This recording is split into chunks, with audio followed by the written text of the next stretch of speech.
Bonsoir maman. Bonsoir papa. Bonsoir maman.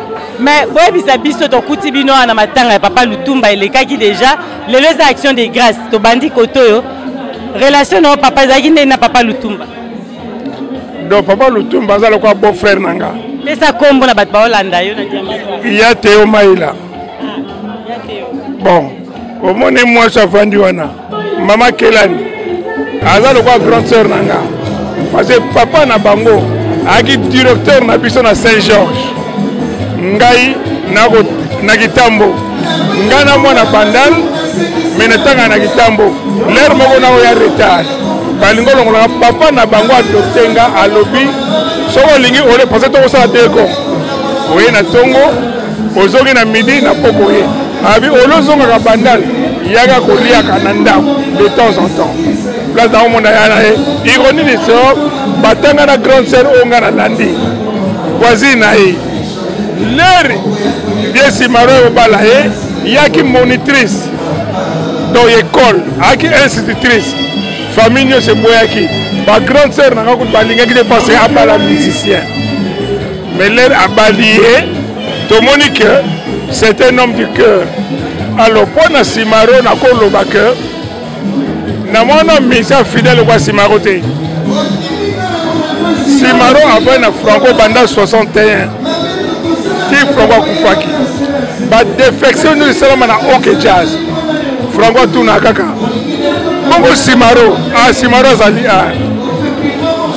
donc ça veut dire pour Franco.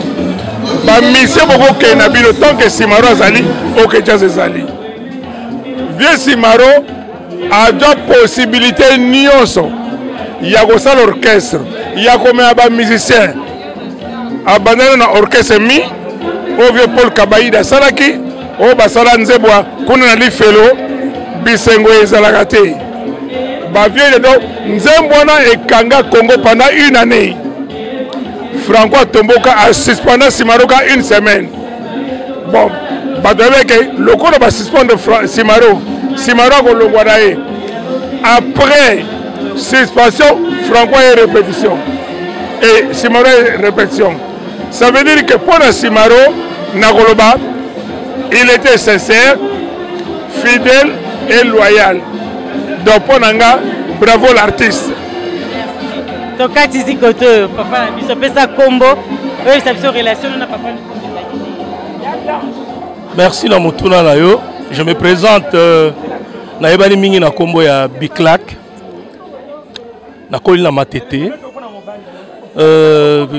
Papa Lutumba amitié ya makasi naza raison mibale oyo ngala eto kangana amitié d'abord et puis moi lien ya famille ezali papa nanga ya leki na matete cousin ya papa nanga en même temps zali cousin ya papa Mbaki oyo ya bota papa Lusimaro yende mutako boyebisa ngabi oh be yo na mono ko memaka ba star ya minene na ya bazaiko bani na matete mais Lutumba zandeko na yo menga na kobanga on allait on ba Lutumba nenga batu balobaka te motema mabe azaboye akabaka te n'importe quoi mais maman mokolo na se présenta ka papa Lutumba na yebisenga bi papa Simaro wana na poto na kisasa lisute na tokomi na poto Franco akufi a eu responsabilité ya OK Jazz.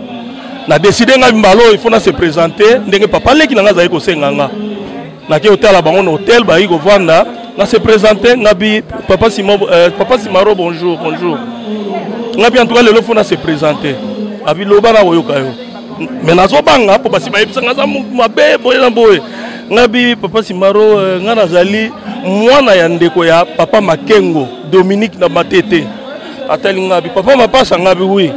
Oh, mais voilà papa leki na ngai. Ngabi azape papa leki na ngai. Donc, papa nanga na papa ya Lutumba ba cousin par alliance. Banda wana Simaro na se présenta à Kangamana. Donc, bango nyonso na Belgique ba yebi. Soko Simaro aza na Belgique, aza fufu na yekutu fufu lo alinga fufu. Akobenga nga. Na ko ba vérité. Akobenga nga leki ozap. Ngabi nazana musala soko sisi musala ya olamba a hotel olobati yaka kaka ngabi ya likamu nini problème onini abi yaka kaka na aussi sa musala na kepa aza kovanda okuta bango bavandi ba misie belé mais muta yolamba fufu azate abi leki so na bengaki yo nzala esalinga biloko kolia eza na frigo ebele voilà maman Kelani aza na Kishasa na Kishasa abi leki lambelanga fufu na otia mai na lambi abengi makoso abengi Joski aza ndeko na ye abi oyo aza leki na mai banda wana donc relation na bino ezalaki bien na papa Lutumba en tout cas merci pour na lelo